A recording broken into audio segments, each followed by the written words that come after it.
नमस्कार दोस्तों, लक्ष्य ट्रस्ट सिरसा की ओर से इस कोविड महामारी के दौरान निःशुल्क कोचिंग क्लासेज में आपका स्वागत है।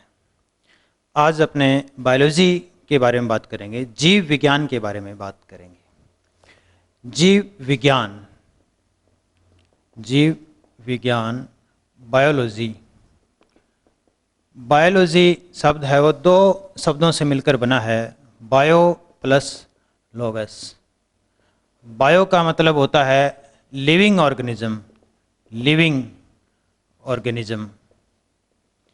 यानी सजीव, और लॉगस का मतलब होता है स्टडी यानी अध्ययन, पढ़ना। यानी बायोलॉजी विज्ञान की वह शाखा है जिसमें सजीवों का अध्ययन किया जाता है। सजीवों का अध्ययन करने के लिए निमित्त विज्ञान की शाखा बायोलॉजी यानी जीव विज्ञान कहलाती है। जीवों को या अपने कहते हैं सजीवों को हम मेनली दो ग्रुप में बांटकर पढ़ते हैं, जंतु एनिमल्स और पादप यानी पौधे प्लांट्स। जीवों को मुख्य दो कैटेगरी में हम बांटते हैं, जंतु और पादप। तो जंतुओं की स्टडी विज्ञान की जिस शाखा में करते हैं उसको जूलॉजी कहते हैं, और प्लांट्स की स्टडी विज्ञान की जिस शाखा में करते हैं उसको बॉटनी कहते हैं। यानी जंतु विज्ञान। ध्यान रहे, ये जीव विज्ञान शब्द है और ये जंतु विज्ञान है। यानी जीवों में सभी आते हैं, सभी सजीव आते हैं, जबकि जंतु में हम केवल जंतुओं के बारे में बात करेंगे। जंतु और जीवों में यानी जीव का एक प्रकार है जंतु। सभी जंतु जीव होते हैं परंतु सभी जीव हैं वो जंतु नहीं होते हैं, क्योंकि सभी जीवों में तो जंतु के अलावा पादप भी आते हैं, कवक भी आते हैं, शैवाल भी, सूक्ष्म जीव, जीवाणु वगैरह सभी आते हैं। इसलिए ध्यान रखना है, ये दोनों शब्द अलग अलग हैं। पौधों का अध्ययन यानी प्लांट्स की स्टडी विज्ञान की जिस शाखा में करते हैं उसे बॉटनी कहते हैं, यानी वनस्पति विज्ञान। तो इस तरह से जीव विज्ञान को हम दो शाखाओं में बांटकर पढ़ते हैं, मेनली जंतु विज्ञान और वनस्पति विज्ञान। जंतु विज्ञान में हम जंतुओं का अध्ययन करते हैं, वनस्पति विज्ञान में हम पौधों का अध्ययन करते हैं। जीव विज्ञान शब्द का सबसे पहले जो प्रयोग है वो लेमार्क और ट्रेविरेनस ने किया। जीव विज्ञान शब्द का प्रयोग सबसे पहले, ये ग्रीक भाषा के शब्द हैं, साइंस में लगभग शब्द ग्रीक या लैटिन भाषा के होते हैं। तो इस बायोलॉजी जो शब्द है उसका प्रयोग सबसे पहले लेमार्क और ट्रेविनस ने किया। जीव विज्ञान के बारे में सबसे जो शुरुआती या ज़्यादा जो बातें हैं वो अरस्तु ने कही। अरस्तु एक फिलोसफर थे, एरिस्टोटल, तो इसलिए फादर ऑफ बायोलॉजी एरिस्टोटल को अरस्तु को कहा जाता है। फादर ऑफ बायोलॉजी अरस्तु को कहा जाता है, एरिस्टोटल को कहा जाता है। ये फिलोसफर थे, बहुत सारी चीज़ों के जनक हैं ये, यानी जीव विज्ञान के जनक अरस्तु हैं। जंतु विज्ञान के जनक भी अरस्तु हैं। वनस्पति विज्ञान के जनक थियोफ्रेस्टस। तो ये जो नाम है, आपको ये जो वैज्ञानिकों के नाम हैं ये आपने याद रखने हैं। कई बार पर्सन जैसे पूछते हैं भी जीव विज्ञान का जनक कौन है, तो जीव विज्ञान का जनक या फादर ऑफ बायोलॉजी है वो अरस्तु है। जंतु विज्ञान का जनक कौन है, तो जंतु विज्ञान का जनक भी अरस्तु ही है। जबकि पादप विज्ञान का या वनस्पति विज्ञान का जनक है वो थियोफ्रेस्टस है। अब हम जीवों में, जीव की जो संरचना है वो कोशिका से बनी होती है। किससे बनी होती है? कोशिका, सेल। तो कोशिका के बारे में हम बात करेंगे अब नेक्स्ट। तो कोशिका की जो खोज है वो रॉबर्ट हुक ने की। किसने की? रॉबर्ट हुक ने 1665 में। कोशिका की खोज रॉबर्ट हुक ने सन 1665 में की। उन्होंने कारक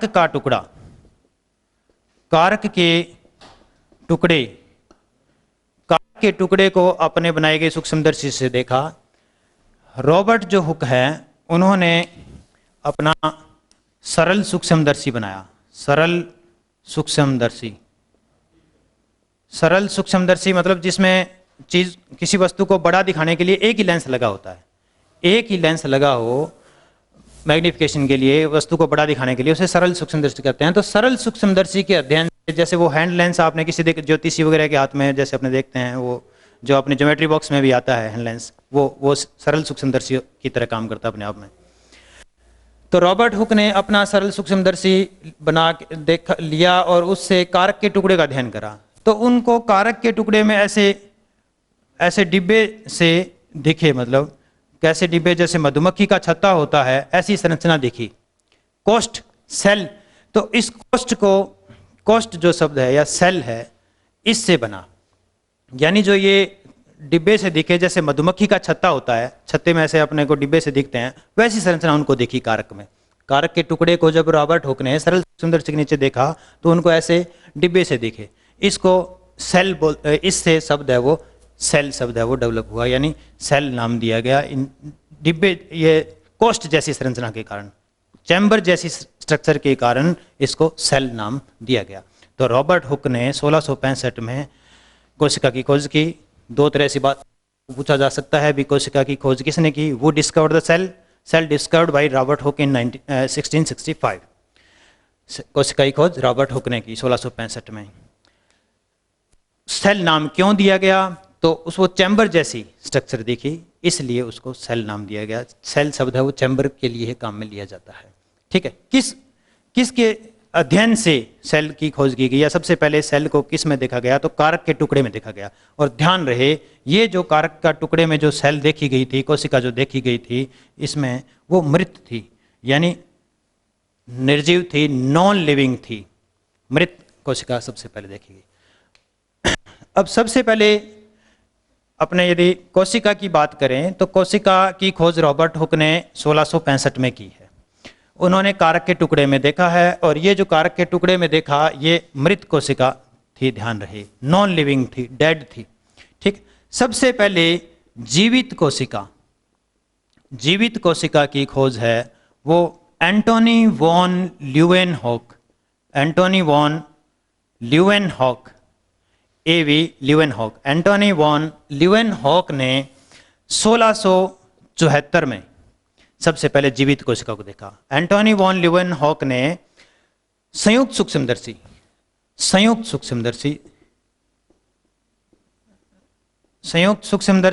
उसको कहते हैं जिसमें किसी वस्तु को बड़ा करके दिखाने के लिए दो लेंस लगे होते हैं, दो लेंस जिसमें प्रयुक्त होते हैं, तो ये बहुत ज्यादा बड़ा करके दिखा सकता है। तो संयुक्त सूक्ष्मदर्शी की जो खोज है वो एंटोनी वॉन ल्यूवेनहॉक ने ही की थी। और संयुक्त सूक्ष्मदर्शी में एंटोनी वॉन ल्यूवेनहॉक ने जीवित कोशिका, सबसे पहले जीवित कोशिका का अध्ययन है वो एंटोनी वॉन ल्यूवेनहॉक ने 1674 में किया।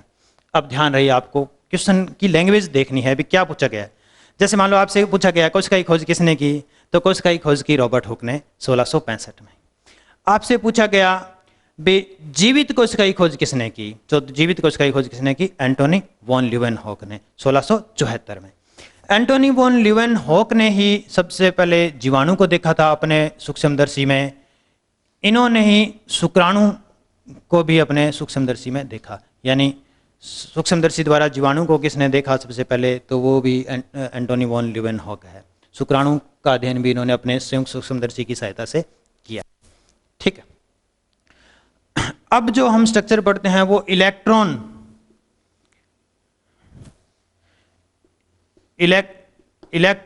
सूक्ष्मदर्शी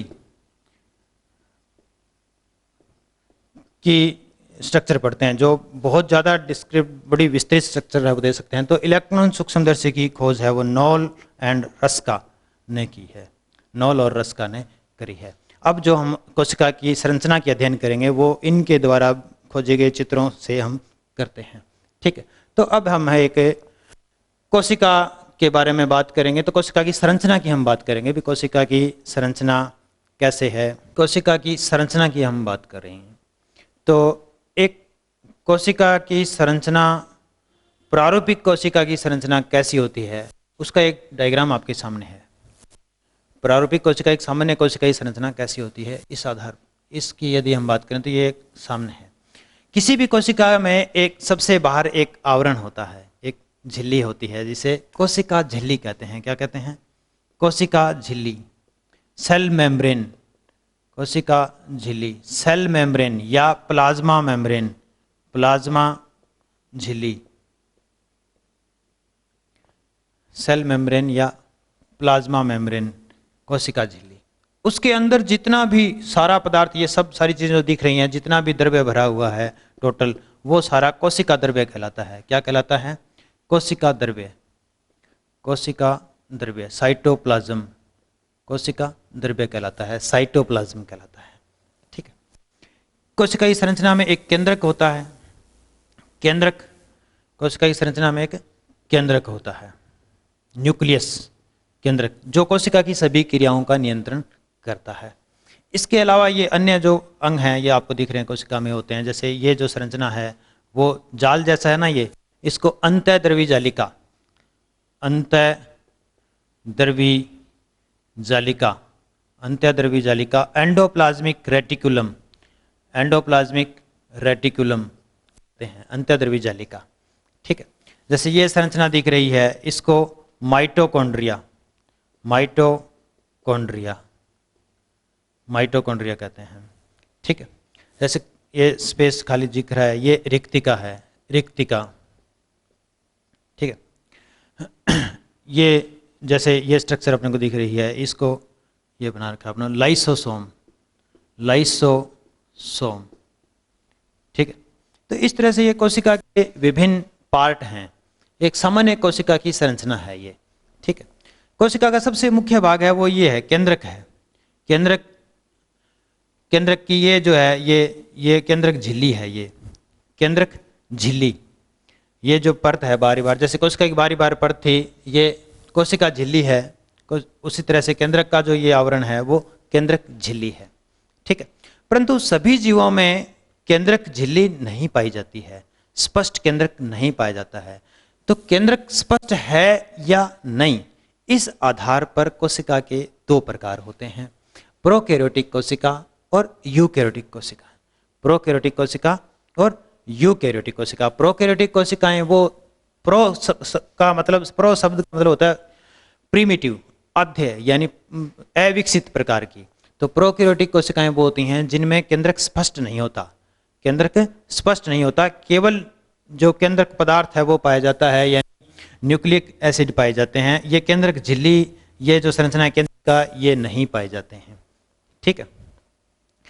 यूकैरियोटिक ऐसी कोशिका जिसमें स्पष्ट केंद्रक पाया जाता हो। स्पष्ट केंद्रक से मतलब है ये केंद्रक के अंदर जो पदार्थ है, यानी क्रोमेटिन है केंद्रिक का, उनके चारों ओर एक केंद्रक झिल्ली पाई जाती है, एक दोहरा आवरण, केंद्रक झिल्ली की दो परतें हैं वो पाई जाती हैं। तो इस तरह से कोशिका की संरचना, कोशिका की संरचना के आधार पर कोशिकाओं के दो प्रकार हो गए, एक प्रोकैरियोटिक कोशिका और यूकैरियोटिक। प्रोकैरियोटिक वो जिसमें स्पष्ट केंद्रक नहीं पाया जाता, यूकैरियोटिक कोशिका जिसमें स्पष्ट केंद्रक पाया जाता है। ठीक है। तो प्रोकैरियोटिक कोशिका केवल कुछ सूक्ष्म जीवों में ही, अविकसित जीव हैं उनमें ही पाई जाती है, जैसे माइकोप्लाज्मा, जीवाणु, पीपीएलओ। पीपीएलओ ये pleuropneumonia like organism, pleuropneumonia like organism. Mycoplasma सबसे छोटी कोशिका होती है, जैसे अपने से पूछा जाता है सबसे छोटी कोशिका क्या होती है, तो सबसे छोटी कोशिका माइकोप्लाज्मा होती है। ऐसे आपने शुतुरमुर्ग नाम सुना होगा, शुतुरमुर्ग, शुतुरमुर्ग, ऑस्ट्रिच, ऑस्ट्रिच का जो एग है, ऑस्ट्रिच एग जो है, शुतुरमुर्ग का अंडा, वो सबसे बड़ी कोशिका होती है। शुतुरमुर्ग का अंडा लगभग 170 mm आकार का होता है, तो ये सबसे बड़ी कोशिका होती है। यानी अपनों से पूछा जाए सबसे छोटी कोशिका क्या होती है, तो सबसे छोटी कोशिका होती है माइकोप्लाज्मा। अब मान लो माइकोप्लाज्मा ऑप्शन नहीं दिया है, तो आपका आंसर पीपीएलओ जैसे दिया तो पीपीएलओ हो जाएगा। ठीक है। दोनों ऑप्शन यदि दिए हों साथ ही, तो आपका आंसर पीपीएलओ रहेगा। अदरवाइज माइकोप्लाज्मा सबसे छोटी कोशिका होती है। वैसे हम याद करने में माइकोप्लाज्मा करते हैं, माइकोप्लाज्मा सबसे छोटी कोशिका होती है। Smallest cell mycoplasma, largest cell है वो ऑस्ट्रिच एग, सबसे बड़ी कोशिका है वो शुतुरमुर्ग का अंडा होता है। लंबी कोशिका जैसे पूछे तो जो तंत्रिका कोशिकाएं होती हैं वो सबसे लंबी कोशिका होती है, न्यूरॉन जो होता है वो सबसे लंबी कोशिका होती है। अब अपनों ने कहा भी कोशिका सभी सजीवों में पाई जाती है, जीव जो है वो कोशिका से ही बना होता है, यानी तो कोशिका पाई जाती है। तो कोशिका किस में पाई जा रही है, अभी अपनों ने पढ़ा भी, हम दो वर्ग में पढ़ेंगे, पादप और जंतु। जीवों को के दो ग्रुप हम मेनली पढ़ते हैं। तो पादप की यदि बात करें, पादप में पाई जा रही है तो वो कोशिका, पादप कोशिका, और जंतु में पाई जा रही है तो जंतु कोशिका। तो पादप कोशिका और जंतु कोशिका में क्या बेसिक डिफरेंस हैं, मूल अंतर क्या है? ये जो अपनों ने एक बना रखा है, ये सामान्य एक प्रारूपिक कोशिका है, ये इसमें सिर्फ जंतु कोशिका की संरचनाएं मैंने बनाई हैं। अब मान लो पादप कोशिका और जंतु कोशिका में क्या डिफरेंस होता है? ये जितने पार्ट बनाए हुए हैं वो तो सभी कोशिका में होते हैं, चाहे पादप हो चाहे जंतु हो। तो जंतु कोशिका का चित्र अपने इसको कह सकते हैं, ठीक है। पादप कोशिका में थोड़े से डिफरेंस होते हैं, उसको एक और डायग्राम से अपने समझते हैं। तो प्रारूपिक जंतु कोशिका की यदि हम संरचना की बात करें तो हमने बात करा अभी, एक जंतु कोशिका की सबसे बाहरी जो परत है, ये सबसे बाहरी परत है वो कोशिका झिल्ली होती है। जंतु कोशिका की सबसे बाहरी परत है वो कोशिका झिल्ली होती है, जबकि पादप कोशिका का सबसे बाहरी आवरण जो है वो कोशिका भित्ति होता है। क्या होता है? कोशिका भित्ति, कोशिका भित्ति, सेल वॉल, सेल वॉल। कोशिका भित्ति के अंदर कोशिका झिल्ली पाई जाती है, ये कोशिका झिल्ली, ये वाली लाइन, ठीक है। कोशिका झिल्ली के अंदर जो ये अंग संरचनाएं, जैसे पादप जंतु कोशिका में आपने पढ़ा, केंद्रक पाया जाता है, अंतर्द्रव्यी जालिका, माइटोकॉन्ड्रिया, लाइसोसोम, रिक्तिका, ये सारी संरचनाएं पाई जाती हैं।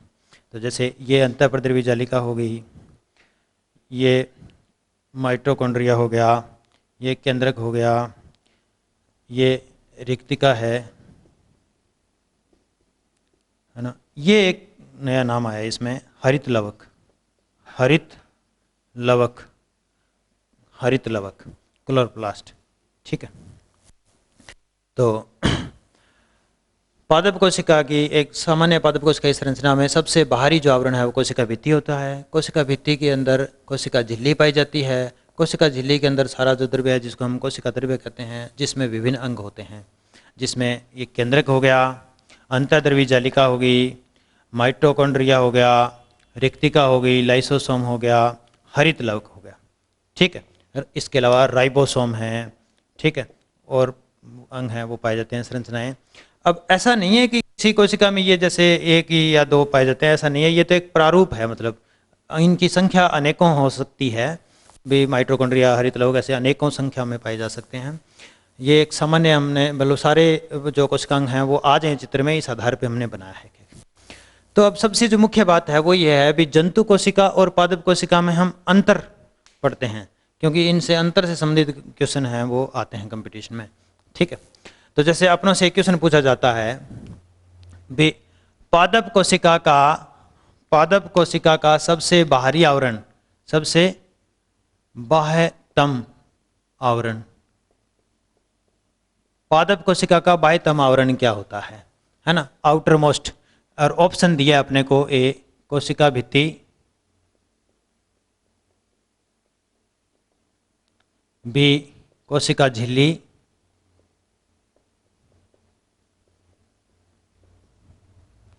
सी प्लाज्मा झिल्ली,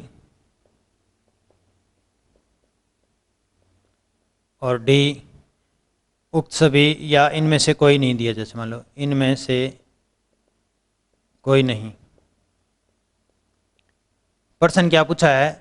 पादप कोशिका का बाह्यतम आवरण, पादप कोशिका का बाह्यतम आवरण क्या कहलाता है? तो ध्यान रहे, पादप कोशिका का बाह्यतम आवरण है वो कोशिका भित्ति होता है। अपना आंसर क्या आ जाएगा? कोशिका भित्ति, ठीक है। यही क्वेश्चन यदि अपनों से जंतु कोशिका के लिए पूछा जाता है, जंतु कोशिका का सबसे बाहरी आवरण, तो जंतु कोशिका में तो कोशिका भित्ति पाई नहीं जाती, अपने पढ़ा, सबसे बाहर कोशिका झिल्ली, तो जंतु कोशिका का बाह्यतम आवरण है वो कोशिका झिल्ली है। अब ध्यान रहे, कोशिका झिल्ली को ही प्लाज्मा झिल्ली कहते हैं। तो या तो वहाँ ऑप्शन जैसे बी और सी दोनों होगा, या इनमें से एक दिया होगा। तो यानी जंतु कोशिका का बाह्यतम आवरण है वो तो कोशिका झिल्ली है। मेन शब्द यही है, कोशिका झिल्ली और भित्ति। पादप में सबसे बाहर भित्ति पाई जाती है, जबकि जंतु में झिल्ली पाई जाती है।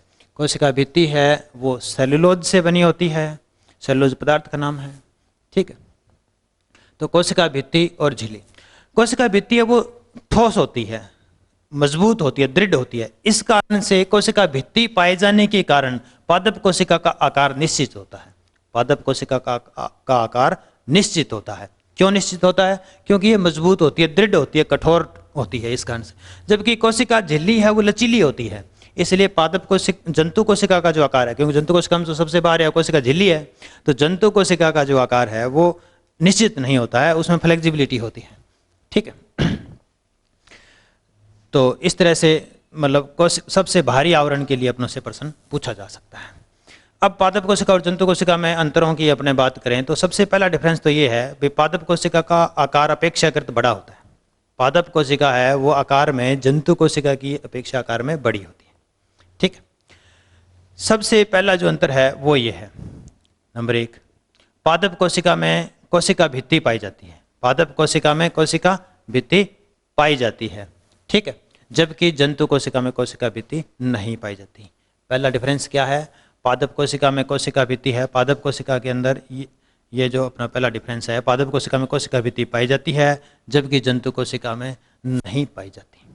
ठीक है, अब कोशिका भित्ति पाए जाने के कारण ही पादप कोशिका का आकार निश्चित होता है। तो ये दूसरा अंतर हो गया, अभी पादप कोशिका का आकार निश्चित होता है, जंतु कोशिका का नहीं होता।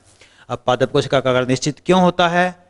कोशिका भित्ति पाए जाने के कारण। ठीक है, पादप कोशिका सामान्यतः बहुकोणीय आकार की होती हैं, जबकि जंतु कोशिकाएं लगभग आयताकार आकार की होती हैं या गोलीय होती हैं, गोलाकार होती हैं। ठीक है, दूसरा सबसे मुख्य जो अंतर है वो है पादप कोशिका में हरित लवक पाए जाते हैं। पादप कोशिका में हरित लवक, क्लोरोप्लास्ट पाए जाते हैं। हरित लवक प्रकाश संश्लेषण क्रिया द्वारा भोजन बनाते हैं। हरित लवक प्रकाश संश्लेषण द्वारा भोजन बनाने का काम करते हैं। ये केवल पादप हरे पौधों में हरित लवक के कारण ही पौधे की पत्तियों का या पौधे के विभिन्न भागों का रंग है वो हरा होता है। ठीक है, हरित लवक पाए जाते हैं पादप कोशिका में, जंतु कोशिका में नहीं पाए जाते। जंतु कोशिका में ये नहीं पढ़ा आपने। पादप कोशिका में सामान्यतः एक और बड़ी रिक्तिका जो है एक ही और बड़ी सारी पाई जाती है, जबकि जंतु कोशिकाओं में अनेक रिक्तिकाएं पाई जाती हैं। जंतु कोशिका में अनेक रिक्तिकाएं पाई जाती हैं। पादप कोशिका में प्राय एक और बड़ी रिक्तिका पाई जाती है, जबकि जंतु कोशिकाओं में अनेक रिक्तिकाएं पाई जाती हैं। अब आप इस अंतर को 2 भागों में लिख सकते हैं। देखिए, जैसे पादप कोशिका में एक बड़ी रिक्तिका पाई गई, केंद्रक एक तरफ खिसक गया, जबकि जंतु कोशिका में केंद्रक है बिल्कुल केंद्र में, कोशिका के बिल्कुल मध्य में स्थित होता है, जबकि इसमें केंद्रक है वो कोशिका झिल्ली की तरफ यानी एक तरफ स्थित होता है रिक्तिका के बड़े आकार के कारण। ठीक है, इसके बाद एक पादप कोशिका, जंतु कोशिका जो है उसमें गोल्जिकाएं हैं वो ज़्यादा विकसित होते हैं। पादप कोशिका में गोल्जिकाएं हैं वो कम विकसित होते हैं, अल्प विकसित होते हैं गोल्जिकाएं, और इसलिए अल्प विकसित जो संरचनाएं होती हैं उनको डिक्टियोसोम कहते हैं यहाँ। यानी पादप कोशिका में डिक्टियोसोम, गोल्जिकाएं हैं वो डिक्टियोसोम के रूप में पाए जाते हैं। ये जो नाम है तारककाय केवल जंतु कोशिका में पाया जाता है। तारककाय केवल जंतु कोशिका में पाया जाता है, पादप कोशिका में नहीं पाया जाता। ठीक है, तो पादप कोशिका और जंतु कोशिका के मुख्य अंतरों की बात करें तो पादप कोशिका में कोशिका भित्ति पाई जाती है, जंतु कोशिका में नहीं पाई जाती। पादप कोशिका में हरित लवक पाया जाता है, जंतु कोशिका में नहीं पाया जाता। पादप कोशिका में सामान्यतः एक ही और बड़ी रिक्तिका पाई जाती है, जबकि जंतु कोशिकाओं में छोटी छोटी अनेक रिक्तिकाएं पाई जाती हैं। जंतु कोशिका में तारककाय पाया जाता है, जबकि पादप कोशिका में तारककाय नहीं पाया जाता। ठीक है, तो ये मुख्य अंतर हैं पादप कोशिका और जंतु कोशिका में। ठीक है, इनको एक टेबल के द्वारा हम दोबारा समराइज कर देते हैं। डायग्राम से समझा भी पादप कोशिका और जंतु कोशिका में क्या अंतर है। हम एक बार टेबुलेट फॉर्म में दोबारा देख लेते हैं ताकि अपने को याद रह जाए। हम पादप कोशिका प्राय बड़े आकार की होती हैं। पादप कोशिका प्राय बड़े आकार की होती हैं। पादप कोशिकाओं का आकार प्राय बड़ा होता है, तो यानी जंतु कोशिका का छोटा आकार होता है। जंतु कोशिका छोटे आकार की होती है। हमने पढ़ा पादप कोशिका में कोशिका भित्ति पाई जाती है। पादप कोशिका में कोशिका भित्ति पाई जाती है, कोशिका भित्ति उपस्थित होती है, कोशिका भित्ति उपस्थित होती है, जबकि जंतु कोशिका में कोशिका भित्ति नहीं होती, कोशिका भित्ति नहीं होती। ध्यान रहे, पादप कोशिका का सबसे बाहरी आवरण कोशिका भित्ति होता है। कोशिका भित्ति दृढ़ होती है, कठोर होती है, मजबूत होती है। इस कारण से पादप कोशिका का आकार पादप कोशिका का आकार है वो निश्चित होता है, आकार है वो निश्चित होता है, पादप कोशिका का आकार है वो निश्चित होता है, जबकि जंतु कोशिका का आकार निश्चित नहीं होता। पादप कोशिका का सबसे बाहरी आवरण कोशिका भित्ति होता है, जंतु कोशिका का सबसे बाहरी आवरण कोशिका झिल्ली होता है, आपको याद रहे। कोशिका भित्ति मजबूत होती है, दृढ़ होती है, इस कारण से पादप कोशिका का आकार निश्चित होता है, जबकि जंतु कोशिका का आकार निश्चित नहीं होता। चौथा, पादप कोशिका में हरित लवक, पादप कोशिका में हरित लवक पाए जाते हैं। हरित लवक है वो कोशिका का एक अंग है, संरचना है, जो केवल पादप कोशिका में पाई जाती है और प्रकाश संश्लेषण क्रिया द्वारा भोजन बनाने का काम करती है, जबकि जंतु कोशिका में हरित लवक नहीं पाए जाते, जंतु कोशिका में हरित लवक नहीं पाए जाते। नेक्स्ट, गोल्जी काय, गोल्जी काय, ये जो नाम लिखने हैं अपने, ये सब कोशिका के भाग हैं, कोशिका के अंग हैं, हरित लवक, गोल्जी काय। तो पादप कोशिका में गोल्जी काय हैं वो अल्प विकसित होते हैं, गोल्जी काय कम विकसित होते हैं, कम विकसित होते हैं, अल्प विकसित होते हैं, और इनके लिए एक शब्द काम में लेता है डिक्टियोसोम, डिक्टियोसोम, डिक्टियोसोम। गोल्जी काय को कहते हैं, पादप कोशिका की गोल्जी काय को कहते हैं, जबकि जंतु कोशिका में पूर्ण विकसित होते हैं, पूर्ण विकसित गोल्जी काय पाए जाते हैं, पूर्ण विकसित गोल्जी काय पाए जाते हैं जंतु कोशिका में।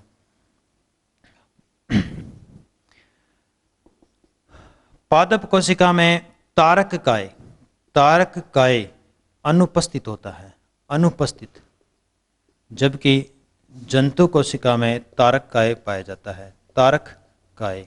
सेंट्रोसोम, सेंट्रोसोम, सेंट्रोसोम जंतु कोशिका में, केवल जंतु कोशिका में पाया जाता है। ये कोशिका विभाजन से संबंधित होता है, काम हम अपने नेक्स्ट लेक्चर में पढ़ेंगे इनके। तारक काय केवल जंतु कोशिका में पाया जाता है, पादप कोशिका में तारक काय नहीं पाया जाता। पादप कोशिका, पादप कोशिकाओं में जो भोजन है, भोजन है वो स्टार्च के रूप में, स्टार्च के रूप में स्टोर होता है, भोजन स्टार्च के रूप में संग्रहित होता है, ठीक है। जबकि जंतु कोशिका में जो भोजन है वो ग्लाइकोजन के रूप में, किस रूप में, ग्लाइकोजन के रूप में संग्रहित होता है, ग्लाइकोजन के रूप में। जैसे हमारी बात करें मनुष्य में, तो मनुष्य में अपनों में जो हम खाते हैं स्टार्च, जैसे हम पेड़ पौधों से जो चीज़ें खाते हैं जिनसे हमें स्टार्च मिलता है, तो वो स्टार्च को ग्लाइकोजन में बदलने का काम हमारा यकृत करता है, लीवर करता है, ठीक है। तो भोजन जो है संग्रहित भोजन, पादप की कोशिका है वो अपना भोजन किसके रूप में संग्रहित करती है, स्टार्च के रूप में। पादप कोशिका स्टार्च, स्टार्च हालांकि अंग्रेजी का शब्द है, मंड भी कहते हैं इसको, मंड, मंड के रूप में। ये कार्बोहाइड्रेट का को कहते हैं इसको, कार्बोहाइड्रेट के प्रकार हैं ये दोनों। जबकि जंतु कोशिका में है वो ग्लाइकोजन के रूप में, जंतु कोशिका में बड़ा इंपॉर्टेंट प्रश्न है, बहुत बार कंपटीशन में ये चीज़ पूछी गई है। बे पादप कोशिका में संग्रहित भोजन क्या होता है, तो पादप कोशिका में संग्रहित भोजन क्या होता है, स्टार्च, मंड, जबकि जंतु कोशिका में संग्रहित भोजन क्या होता है, ग्लाइकोजन, ठीक। तो इस तरह से पादप कोशिका और जंतु कोशिकाओं में ये अंतर हैं। सबसे ज़्यादा जो पूछे जाने वाली बात है वो एक तो ये है, अभी कोशिका भित्ति, कोशिका भित्ति पाई जाती है पादप कोशिका में, और ये कोशिका भित्ति है वो सेलुलोज नामक पदार्थ से बनी होती है। सेलुलोज कार्बोहाइड्रेट होता है, एक प्रकार का पदार्थ है, सेलुलोज से बनी होती है, जबकि जंतु कोशिका में ये पाई नहीं जाती है, ठीक है। पादप कोशिका में हरित लवक पाए जाते हैं, हरित लवक प्रकाश संश्लेषण क्रिया द्वारा भोजन बनाने का काम करते हैं, जंतु कोशिका में नहीं पाए जाते, ठीक है। तारक काय, तारक काय केवल और केवल जंतु कोशिकाओं में पाए जाते हैं, कोशिका विभाजन से संबंधित होते हैं, पादप कोशिका में ये नहीं पाए जाते। भोजन है वो स्टार्च के होता है पादप कोशिका में, जंतु कोशिका में ग्लाइकोजन के रूप में संग्रहित होता है। तो ये पादप कोशिका और जंतु कोशिका में मुख्य अंतर हैं। अपनों ने पढ़ा कोशिका, कोशिका की संरचना के आधार पर कोशिका के दो प्रकार पढ़े अपनों ने, प्रोकैरियोटिक कोशिका और यूकैरियोटिक कोशिका। तो प्रोकैरियोटिक और यूकैरियोटिक कोशिका में हम अंतर पढ़ लेते हैं जिनसे संबंधित प्रश्न पूछे जाते हैं। सबसे पहली बात, प्रोकैरियोटिक कोशिका का आकार छोटा होता है, आकार है वो छोटा होता है अपेक्षाकृत 1 से 10 माइक्रोन मीटर, 1 से 10 माइक्रोन, ये आकार नापने की इकाई है माइक्रोन मीटर। एक माइक्रोन मीटर में 10 की घात -6 मीटर होते हैं, यानी इतना छोटा आकार होता है मीटर से, माइक्रोन मीटर।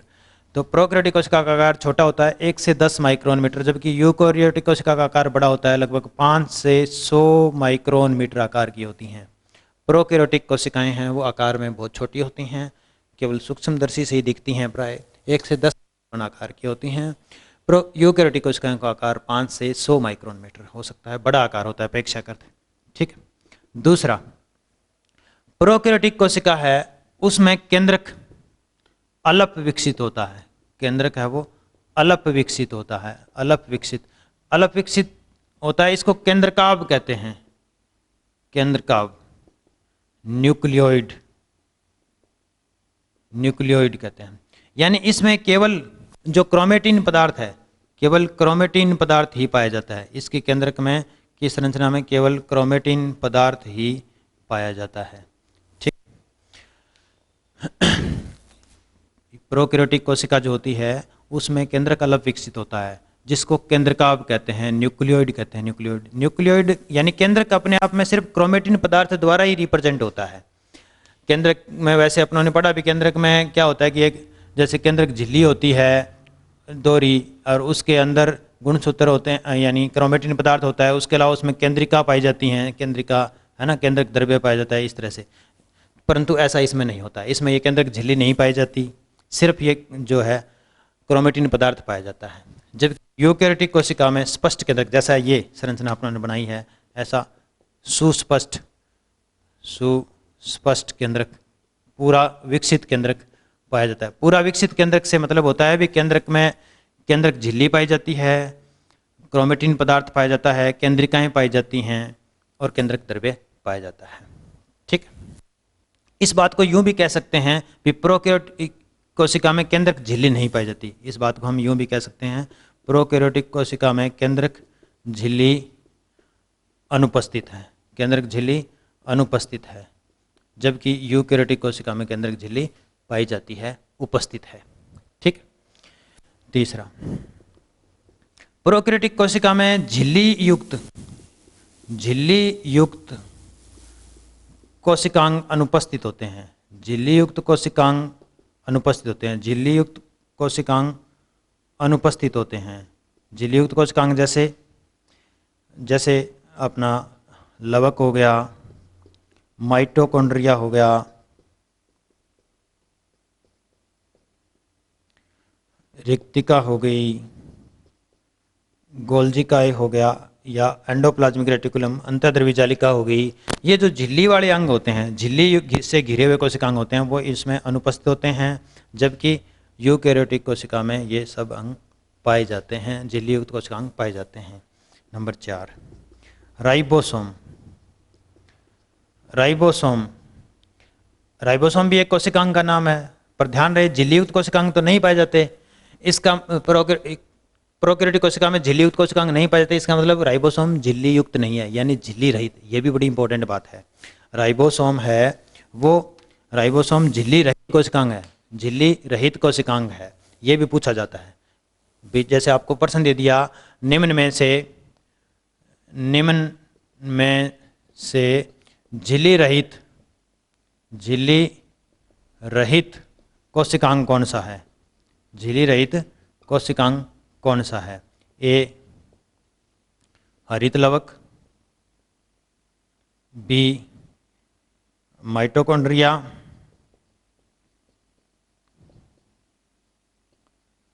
और सी केंद्रक, और डी राइबोसोम। प्रश्न क्या है? भी झिल्ली रहित कोशिकांग कौन सा है? ये जो कोशिका के अंग हैं इनमें से बिना झिल्ली का कौन सा है? तो अपना आंसर क्या हो जाएगा? राइबोसोम। क्या हो जाएगा अपना आंसर? राइबोसोम, क्योंकि राइबोसोम झिल्ली युक्त कोशिकांग नहीं है। ये जो तीनों दिए हैं, ये तीनों ये दोहरी झिल्ली वाले हैं, दोहरी झिल्ली वाले, यानी इनमें परत है। जैसे अपनों ने संरचना पढ़ी, हरित लवक में 2 परत पाई जाएंगी बाहर, माइटोकॉन्ड्रिया में भी 2 परत पाई जाएंगी, ऐसे अंदर वाली ऐसे थी अपनों ने बनाई।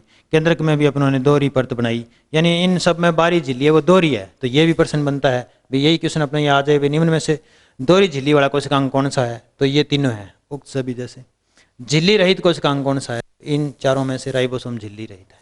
अब राइबोसोम के 2 प्रकार होते हैं। तो प्रोकैरियोटिक कोशिका में राइबोसोम 70S प्रकार का होता है, 70S। ठीक है, जबकि यूकैरियोटिक कोशिका में राइबोसोम 80s प्रकार का होता है। 70s, प्रोकैरियोटिक कोशिका में राइबोसोम 70s प्रकार का होता है, जबकि यूकैरियोटिक कोशिका में 80s प्रकार का होता है। एस जो है वो अपने आप में स्वेडबर्ग कांस्टेंट, इसको स्वेडबर्ग नाम है, उस स्वेडबर्ग कांस्टेंट के नाम पर ये दिया गया है। एस जो है ये इकाई है एक तरह से नापने की, यानी इसका भार कह सकते हैं, ये इसका आकार नापने की इकाई है स्वेडबर्ग कांस्टेंट। तो अवसादन गुणांक इसको बोलते हैं, स्वेडबर्ग नाम दिया गया है वैज्ञानिक के आधार पर। तो प्रोकैरियोटिक कोशिका में 70s प्रकार का राइबोसोम, जबकि यूकैरियोटिक कोशिका में 80s प्रकार का राइबोसोम है वो पाए जाते हैं। प्रोकैरियोटिक कोशिकाएं हैं वो कुछ जैसे माइकोप्लाज्मा हो गया, उदाहरण की बात करें अपने तो माइकोप्लाज्मा में हो गई, जीवाणु में हो गई, है ना, ब्लू ग्रीन एल्गी नील हरित शैवाल, ब्लू ग्रीन एल्गी नील हरित शैवाल को कहते हैं। तो इनमें ये पाए जाते हैं। सभी जो पादप हैं, जंतु हैं, कवक हैं, शैवाल हैं, उनमें यूकैरियोटिक टाइप की कोशिका पाई जाती है। ठीक है, तो प्रोकैरियोटिक कोशिका और यूकैरियोटिक कोशिका, प्रोकैरियोटिक कोशिका और यूकैरियोटिक कोशिका की अपने अंतरों की बात कर रहे थे। तो जो कम विकसित जीव हैं, जैसे माइकोप्लाज्मा हो गया, जीवाणु हो गया, ब्लू ग्रीन एल्गी, नील हरित शैवाल, है ना, इनको साइनोबैक्टीरिया भी कहते हैं, साइनोबैक्टीरिया। ठीक है, इनमें इस प्रकार की कोशिका पाई जाती है।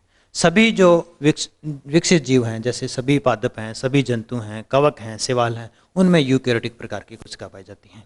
तो इनमें सबसे इम्पोर्टेंट जो चीज़ याद रखने वाली है वो एक तो ये है भी प्रोकैरियोटिक कोशिका में केंद्रकाभ न्यूक्लियोइड पाया जाता है, जिसमें केवल क्रोमेटिन पदार्थ होता है। ना ही तो केंद्रिक झिल्ली होती, ना केंद्रिका होती, ना केंद्रिक झिल्ली भी नहीं होती और केंद्रिका भी नहीं। एक केंद्रिका और केंद्रक अलग अलग शब्द हैं, तो केंद्रिका और केंद्रिक झिल्ली नहीं पाए जाते। एक चीज़ तो ये याद रखनी पड़ सकता है। दूसरा, झिल्ली युक्त कोशिकांग नहीं पाए जाते। झिल्ली जिनमें हो, जिनमें बाहर एक झिल्ली हो, एक परत हो, वो कोई कोशिकांग इसमें नहीं पाया जाता। तो इस तरह का प्रश्न बहुत बार पूछा गया है कंपटीशन में, बहुत बार ये चीज़ें हैं वो जनरल साइंस में पूछ जाती हैं, तो ये ध्यान रहे आपको। ठीक है, आगे हम कोशिकांग जब पढ़ेंगे तो ये याद भी रखेंगे कौन सी दोहरी झिल्ली से हैं, कौन सी एकल झिल्ली से हैं, कौन सी झिल्ली रहित हैं। ठीक है, राइबोसोम के दो प्रकार होते हैं। राइबोसोम के आकार को बांटते हैं, एक तरह से आकार के आधार पर हैं ये 70s और 80s। तो प्रोकैरियोटिक में 70s प्रकार का राइबोसोम पाया जाता है, जबकि यूकैरियोटिक में 80s प्रकार का राइबोसोम पाया जाता है। ठीक है, तो ये मुख्य अंतर है। तो प्रोकैरियोटिक कोशिका में अपने कह रहे थे ना, केंद्रक अलग विकसित होता है, तो इसमें केंद्र क्रोमेटिन पदार्थ से गुणसूत्र बनता है। तो इनमें प्राय गुणसूत्र है वो एक ही होता है, गुणसूत्र यानी क्रोमोसोम गुणसूत्र, ये अंग्रेजी का शब्द है, इसी को बोलते हैं, एक ही चीज़ है। इसमें क्रोमोसोम एक ही होते हैं, जबकि यूकैरियोटिक कोशिका में अनेक होते हैं, एक से ज़्यादा होते हैं। ठीक है, इसमें गुणसूत्र प्रोकैरियोटिक में प्राय एक ही गुणसूत्र पाया जाता है, जबकि यूकैरियोटिक कोशिका में अनेक होते हैं। प्रोकैरियोटिक कोशिका है, उसका जो विभाजन है, कोशिका का जो विभाजन है, यानी एक कोशिका से जो नई कोशिका बनती है वो या तो विखंडन से बनती है या मुकुलन से बनती है। ठीक है, जबकि यूकैरियोटिक कोशिका में विभाजन है वो या तो समसूत्रण से होता है, यानी समसूत्री विभाजन होता है, या अर्धसूत्री विभाजन होता है, अर्धसूत्रण से बनती हैं। ठीक है, प्रोकैरियोटिक कोशिका में विभाजन है वो विखंडन या मुकुलन से होगा, नई कोशिका है वो पहले वाली के टूटने से बनेगी, जबकि यूकैरियोटिक कोशिका में समसूत्री या अर्धसूत्री विभाजन होगा। इसमें केंद्रक से संबंधित 3 विशेष अंतर हैं जो आपने ध्यान रखना है। इसमें प्रोकैरियोटिक कोशिका में केंद्रका पाया जाता है न्यूक्लियोइड, जिसमें केवल क्रोमेटिन पदार्थ पाया जाता है। क्रोमेटिन पदार्थ से ही गुणसूत्र बनता है जो केवल एक ही होता है। ठीक है, और इसके अलावा इस क्रोमेटिन पदार्थ, ये जो गुणसूत्र क्रोमोसोम या क्रोमेटिन पदार्थ है, ये अपने आप में डीएनए होता है। तो डीएनए ही पाया जाता है केवल इसमें, या डीएनए के साथ कोई सामान्य प्रोटीन पाया जा सकता है, सामान्य प्रोटीन। ठीक है, जबकि यूकैरियोटिक कोशिका में स्पष्ट केंद्रक है, यानी इसमें जो न्यूक्लिक एसिड है, क्रोमेटिन पदार्थ है, वो उसकी बजाय यूकैरियोटिक बजाय अपेक्षाकृत अधिक होगा। क्रोमेटिन पदार्थ या गुणसूत्र हैं वो डीएनए से ही बने होते हैं, गुणसूत्र। तो ये डीएनए के साथ इसमें स्टोन प्रोटीन पाया जाएगा। स्टोन प्रोटीन का प्रकार है एक विशेष, ठीक है।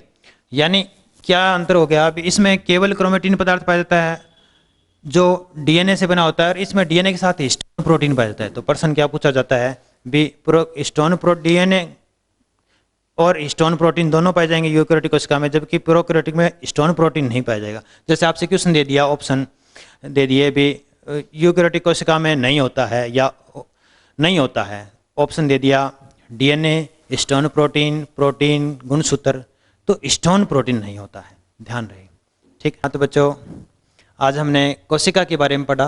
कोशिका सबसे मूलभूत टॉपिक है जीव विज्ञान का। आपको यदि ये वीडियो अच्छा लगे तो इसको लाइक करें, शेयर करें, और यदि कोई कमेंट करें यदि आपको इसमें कुछ पूछना हो, समझ नहीं आई हो तो। ओके।